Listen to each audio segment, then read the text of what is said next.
মা বাবা হারা এক অসহায় মেয়ে ভালোবাসার খোঁজে যখন সে খুঁজছিল একজন জীবনসঙ্গী, তখনই পরিচয় হয় রহস্যময় এক যুবকের সাথে। প্রথম দেখাতেই সে বিশ্বাস করে বসে ছেলেটিকে, আর সেই বিশ্বাসই তাকে নিয়ে যায় নেটওয়ার্ক বিচ্ছিন্ন এক অজানা বাড়িতে। কিন্তু সে তখনও জানতো না সেই ছেলেটি আসলে একজন মাংসের বিক্রেতা। তবে সেটা কোনো পশুর নয়, মানুষের মাংসে।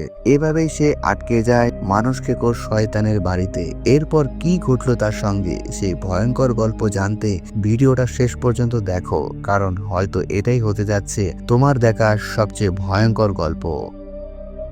মুভি শুরুতে নোয়া নামের এক তরুণীকে দেখানো হয়, যার না আছে বাবা মা, না কোনো ভাই বোন। এই পুরো পৃথিবীতে তার আপন বলতে তার আছে কেবলমাত্র এক বন্ধু, যে ছিল খুবই ভালো এবং সে সবসময় নোয়ার খেয়াল রাখত। একদিন নোয়া নিজের বিয়ের জন্য একটা ডেটিং ওয়েবসাইটে পাত্র খুঁজছিল। সেইখানে এক ছেলের সঙ্গে তার আলাপ হয় আর তারা দেখা করার সিদ্ধান্ত নেয়। এরপর দেখানো হয় তারা একটা রেস্টুরেন্টে যায় আর একে অপরকে জানার চেষ্টা করে, কিন্তু সেই ছেলেটি ছিল অদ্ভুত। নোয়ার তার আচরণ একদমই পছন্দ হয় না। নোয়ার লক্ষ্য করে ছেলেটির খানা খাওয়ার মধ্যে কোনো ভদ্রতা নেই, আর পরিষ্কার পরিচ্ছন্নতার দিকেও কোনো খেয়াল নেই। রেস্টুরেন্ট থেকে বের হয়ে নোয়া তাকে স্পষ্ট করে বলে দেয়, তুমি আসলে আমার টাইপের নও, তাই তোমাকে বিয়ে করা আমার পক্ষে সম্ভব না। এটা শুনে ছেলেটি ভীষণ কষ্ট পায় এবং নোয়াকে উল্টা পাল্টা কিছু কথা বলে চলে যায়। এরপর সে যখন গাড়ির দিকে যেতে থাকে, তখন নোয়ার মনে হয় কেউ যেন তাকে অনুসরণ করছে, কিন্তু সেটা তার ভ্রম ছিল, কারণ আসলে ওটা ছিল এক সাধারণ মানুষ। এরপর নোয়া তার বন্ধুর সঙ্গে দেখা করে এবং জানায় সেই ছেলে খুব অদ্ভুত ছিল আর সে কারণে তাকে তার মোটেও ভালো লাগেনি। এরপর দেখানো হয় নোয়া বাড়িতে নিজের কাজ করছে, কিন্তু তার ধ্যান ওই ওয়েবসাইটের দিকেই ছিল যেখানে সে তার জন্য একটা পাত্র খুঁজছে। হঠাৎ এক অচেনা মানুষ তাকে অদ্ভুত ধরনের ছবি পাঠায়, তাই ভয় পেয়ে নোয়া মোবাইলটা রেখে দেয়। এরপর একদিন নোয়া একটা সুপার স্টোরে যায় কিছু কেনার জন্য। আশেপাশের লোকগুলোকে তার বেশ অদ্ভুত লাগে, কিন্তু এসবে ধ্যান না দিয়ে সে নিজের কেনাকাটায় ব্যস্ত হয়ে যায়। সেই সময় তার সঙ্গে দেখা হয় এক নতুন ছেলের, যার নাম স্টিভ। স্টিভকে নোয়ার বেশ ভালো লাগে এবং তার স্বভাবও তার কাছে ডিসেন্ট মনে হয়, তাই নোয়া তার সঙ্গে কথা বলতে শুরু করে এবং তারা বন্ধু হয়ে যায়। তারা একে অপরের ফোন নাম্বারও বিনিময় করে। এরপর নোয়া আবার তার সেই বন্ধুর সাথে দেখা করে, তাকে স্টিভের কথা ও জানায় এবং বলে, আমি আর ওই ওয়েবসাইটে আর কাউকে খুঁজবো না, দেখি এমনিতে কিছু হয় কিনা। বাড়ি ফেরার পথে নোয়ার কাছে স্টিভের মেসেজ আসে। স্টিভ তাকে সন্ধ্যায় দেখা করার আমন্ত্রণ জানায়। এরপর সন্ধ্যায় নোয়া একটি বারে তার সাথে দেখা করে। কাকতালীয় ভাবে বারটির মালিকও নোয়ার বন্ধু ছিল। তারা বসে কথা বলতে শুরু করে। নোয়া দারুণ সময় কাটাচ্ছিল। স্টিভ নোয়াকে বলে, এই পৃথিবীতে আমারও তোমার মতো কেউ নেই। স্টিভ আরো জানায় সে একজন ডাক্তার, এমনকি গুগল সার্চ করলেও তার তথ্য পাওয়া যাবে। সে দাবি করে সে একজন সার্জন এবং ভালো সার্জারি করে। এরই মধ্যে তারা একে একে অনেকগুলো ওয়াইন গ্লাস খেয়ে ফেলে। একে অপরের স্বভাব তাদের এতটাই ভালো লাগে যে শেষে তারা স্টিভের বাড়িতে সময় কাটাতে যায়। পরদিন সকালে ঘুম ভাঙতেই নোয়া স্টিভের একটি ছবি তোলে, কারণ সে তাকে পছন্দ করে ফেলেছে। শাওয়ার নিতে নিতে নোয়া তার বন্ধুকে ফোন করে এবং স্টিভের ছবিও পাঠায়। সে তার বন্ধুকে বলে, আমি ওকে পছন্দ করেছি, কাল রাতে আমরা একসাথে ছিলাম, আমাদের খুব ভালো সময় কেটেছে। এটা শুনে নোয়ার বন্ধু বলে, ঠিক আছে, যদি তুমি ওকে সত্যিই পছন্দ করো তবে তার সোশ্যাল মিডিয়ার লিংক দাও, ফেসবুক, ইউটিউব, টুইটার কিছু একটা, আমি ওকে একটু যাচাই করে দেখবো। কিন্তু নোয়া জানায় স্টিভ কোনো সোশ্যাল মিডিয়াতেই অ্যাক্টিভ না, তার কোনো অ্যাকাউন্ট নেই। একথা শুনে নোয়ার বন্ধু অবাক হয়ে যায়, এই জামানায় এটা কিভাবে সম্ভব। এরপর দেখানো হয় নোয়া আর স্টিভ একসাথে সময় কাটাচ্ছে। হঠাৎ স্টিভ তাকে বলে, আমি তোমার জন্য একটা ট্রিপ প্ল্যান করেছি, তুমি কি আমার সঙ্গে যাবে? সেখানে এমন কিছু আছে যা তোমাকে অবাক করবে, তবে বিস্তারিত এখনই তোমাকে বলতে পারবো না। নোয়া রাজি হয় এবং তার বন্ধুকেও এই ট্রিপের কথা জানায়। বন্ধু তাকে সাবধান করে বলে, ঠিক আছে যাও, তবে ভালোভাবে নিজের খেয়াল রেখো, যোগাযোগ রেখো আর আমাকে জানিও কোথায় যাচ্ছ। এরপর তারা গাড়ি নিয়ে রওনা হয়, কিন্তু শহর ছাড়ার পরপরই নোয়ার মোবাইলে নেটওয়ার্ক চলে যায়। ফলে সে তার বন্ধুকে জানাতে পারে না সে কোথায় যাচ্ছে। এদিকে রাত হয়ে যায় আর তারা একটি বাড়িতে পৌঁছায়, যেটি আসলে স্টিভের নিজেরই বাড়ি ছিল। বাড়ির ভেতরে ঢুকতেই নোয়ার দেয়ালে অদ্ভুত কিছু ছবি লক্ষ্য করে, কিন্তু ব্যাপারটা এগিয়ে গিয়ে সে স্টিভের সঙ্গে বসে পড়ে। তারা আবার পান করা শুরু করে, কিন্তু হঠাৎ নোয়া মাথা ঘুরে অজ্ঞান হয়ে পড়ে যায়। আর এরপর থেকেই স্টিভের আসল চেহারা বের হতে শুরু করে। অজ্ঞান থেকে জেগে ওঠে নোয়া, বুঝতেই পারে না কিভাবে সে অজ্ঞান হলো আর কি হচ্ছে এখানে। আর সে দেখে স্টিভ তাকে শিকল দিয়ে বেঁধে রেখেছে। ভয়ে কাঁপতে কাঁপতে নোয়া কান্না জড়িত কণ্ঠে বলে, তুমি কি চাও? আমাকে কেন বেঁধে রেখেছো? আমাকে ছেড়ে দাও। কিন্তু স্টিভ কোনো উত্তরই দেয় না। তাই নোয়া আরো ভয় পেয়ে যায়। তার মনে হয় স্টিভ হয়তো তার সঙ্গে খারাপ কিছু করবে, কিন্তু সে জানে না তার সাথে এমন কিছু হবে যা সে কখনো কল্পনাতেও ভাবেনি। কিছুক্ষণ পর স্টিভ তাকে বলে, তোমাকে এখানে আনা হয়েছে কারণ তোমার শরীরের অঙ্গ প্রত্যঙ্গ আলাদা করে বিক্রি করা হবে। যতদিন না সব বিক্রি হয় ততদিন তোমাকে এখানেই থাকতে হবে। সে আরো বলে, এই পৃথিবীতে এখনো এমন কিছু মানুষ আছে যারা মেয়েদের মাংস খেতে ভালোবাসে। আমি তাদের কাছেই সেই মাংস পৌঁছে দেই। এই কথা শুনে নোয়ার কলেজার পানি শুকিয়ে যায় আর সে ভয়ে ভেঙে পড়ে। এদিকে নোয়া তার বন্ধুকে অনেকক্ষণ কোনো মেসেজ পাঠায়নি, তাই তার বন্ধু চিন্তিত হয়ে তাকে টেক্সট করে, কিন্তু নোয়ার ভান করে স্টিভ তাকে উত্তর দেয়। স্টিভ ইন্টারনেট থেকে একটা ছবিও পাঠিয়ে দেয় আর বলে, আমরা এখানে এসেছি, কিন্তু সেটি আসলে ছিল একটা ভুল লোকেশন। এদিকে নোয়া উচ্চস্বরে চিৎকার করে আর ভয়ে কাঁদতে শুরু করে। হঠাৎ পাশের ঘর থেকে কেউ কথা বলে। নোয়া বুঝতে পারে পাশের ঘরেও আরেকজন মেয়ে আছে আর তাকেও স্টিভ এখানে এনেছে ঠিক নোয়ার মতো মাংস বিক্রির জন্য। এমনকি স্টিভ নিজেও মাঝে মাঝে মেয়েদের মাংস খায়। সেই মেয়ে নোয়াকে আরো জানায়, স্টিভ এমন মেয়েদের ধরে আনে যাদের এই পৃথিবীতে কেউ নেই, যাতে কেউ তাদের খুঁজতে না আসে। তাদের পাশে আরো একটি মেয়ে আছে, কিন্তু সে মানসিকভাবে ভেঙে পড়ে পাগল হয়ে গেছে, তাই সারাক্ষণ গুনগুন করে গান গেয়ে যাচ্ছে।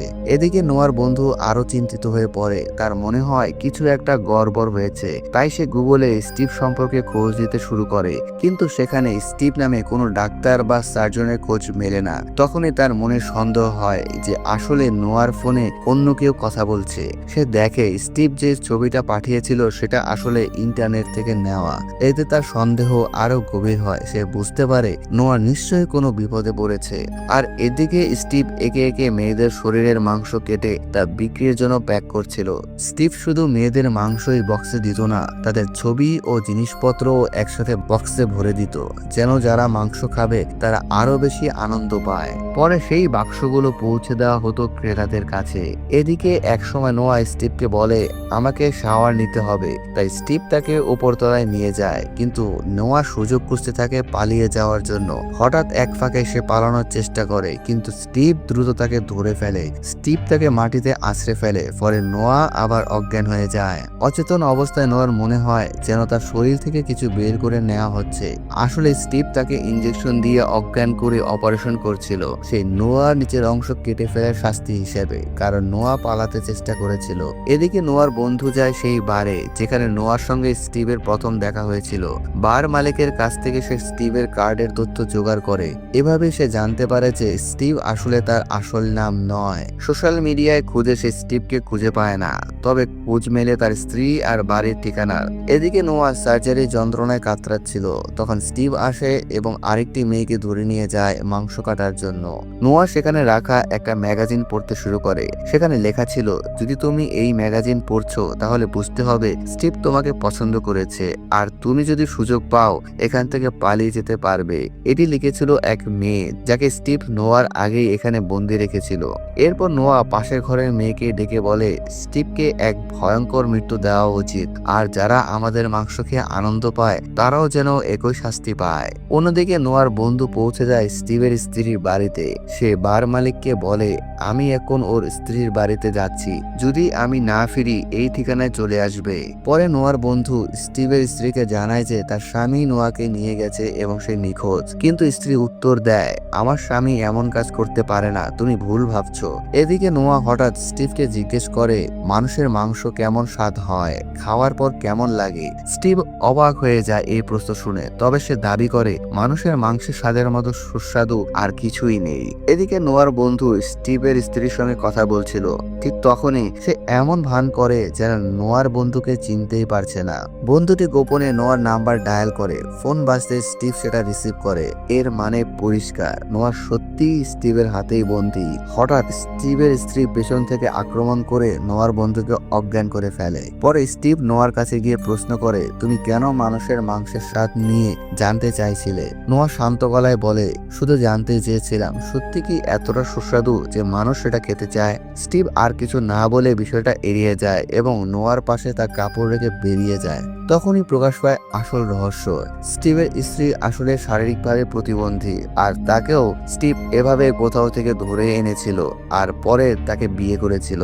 আর এখন সে নিজের প্রাণ বাঁচাতে স্টিভকে সমর্থন করে যাচ্ছে যেন স্টিভ তাকে মেরে না ফেলে। এরপর স্টিভ আবারও এক মেয়ের মাংস বড় একটা ফ্রিজে রাখতে যায়, আর আমরা দেখতে পাই সেখানে ইতিমধ্যে আরো অনেক মেয়ের মাংস রাখা ছিল। এমনকি তখন স্টিভ নিজেও সেখান থেকে সেই মাংস খেতে শুরু করে। এরপর স্টিভ বাড়ির উঠোনে একটা মেয়েকে করাত দিয়ে কাটতে থাকে। তার পাশেই দেখা যায় এক শয়তানের চিহ্ন। রাতে স্টিভ নোয়ার সঙ্গে খেতে বসে, কিন্তু নোয়ার শরীরের নিচের অংশ কেটে ফেলা হয়েছে, তাই পড়তেও তার কষ্ট হচ্ছিল। তখন নোয়া স্টিভকে প্রশ্ন করে, তুমি কবে থেকে মেয়েদের মাংস খাওয়া শুরু করেছো?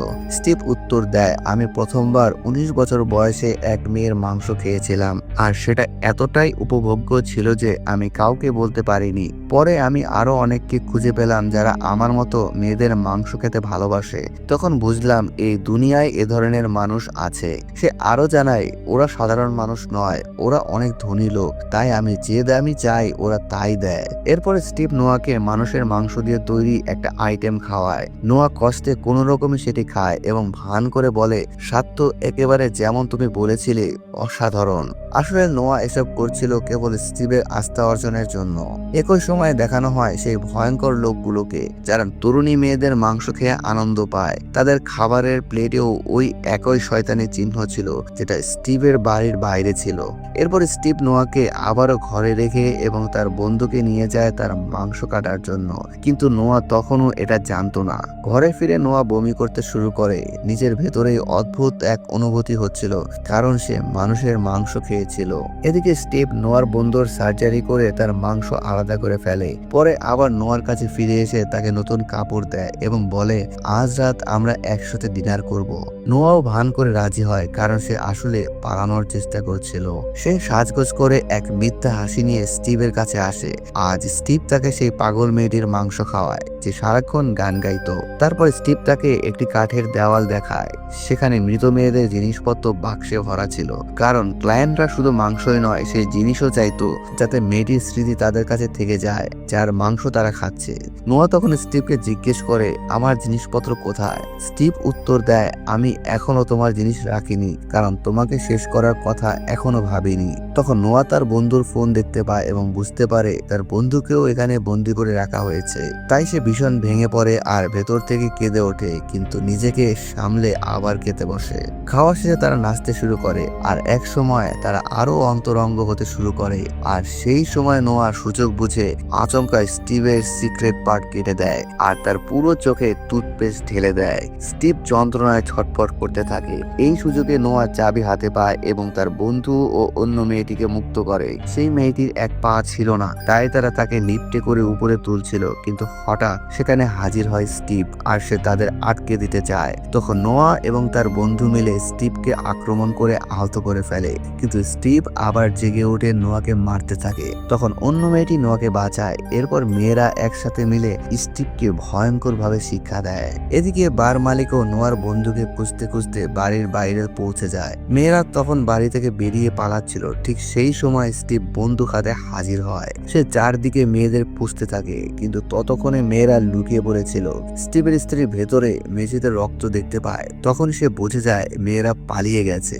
স্টিভ আবার নোয়াকে খুঁজতে থাকে, কিন্তু নোয়ার বন্ধু পেছন থেকে তাকে আক্রমণ করে। মেয়েরা আবারও একসাথে স্টিভকে আঘাত করে, আর শেষ পর্যন্ত নোয়া তার নিজের বন্দুক দিয়ে স্টিভকে গুলি করে, আর সে মারা যায়। আর তারা মনে করে তারা এখন সম্পূর্ণ মুক্ত। নোয়া খেয়াল খেয়াল করে তার ফোন কোনোখানে পড়ে গেছে, তাই সে সেটা খুঁজতে বের হয়। এদিকে আমরা দেখি স্টিভের স্ত্রী তার স্বামীর মৃতদেহ দেখে নিজের কর্মচারীকে বলে ওকে ফ্রিজে রেখে দাও। এদিকে নোয়া ফোন খুঁজে পেয়ে যখনই চলে যাওয়ার জন্য ঘুরে, তখনই তার সামনে পড়ে স্টিভের স্ত্রী। সে ভান করতে থাকে যেন সেও স্টিভের কাছ থেকে পালাচ্ছে, কিন্তু হঠাৎ সে নোয়ার গলা চেপে ধরে তাকে শেষ করার চেষ্টা করে, কারণ সে তার স্বামীর প্রতিশোধ নিতে চায়। নোয়া মরিয়া হয়ে লড়াই করে এবং তার গলায় পেরেক ঢুকিয়ে দেয়। তবুও সে আবার আক্রমণ করে এবং এবার সত্যি নোয়াকে শেষ করার উপক্রম হয়। আর তখনই নোয়ার বন্ধু সঠিক সময়ে এসে ঝাঁপিয়ে পড়ে স্টিভের স্ত্রীকে আক্রমণ করে এবং তাকে মেরে ফেলে। এরপর শেষ দৃশ্যে দেখা যায় নোয়ার ফোনে আবারও কোনো অচেনা ছেলের মেসেজ, আর এরপরই এই মুভি শেষ হয়ে যায়। আশা করি এই কাহিনী আপনাদের ভালো লেগেছে। এমন ভিডিও আরো পেতে চ্যানেলটি সাবস্ক্রাইব করুন আর পাশের বেল বাটন চেপে দিন। আর দেখতে থাকুন থ্রিল ডিকোড, কারণ ভয়কে বাঁচিয়ে রাখাই থ্রিল ডিকোডের কাজ।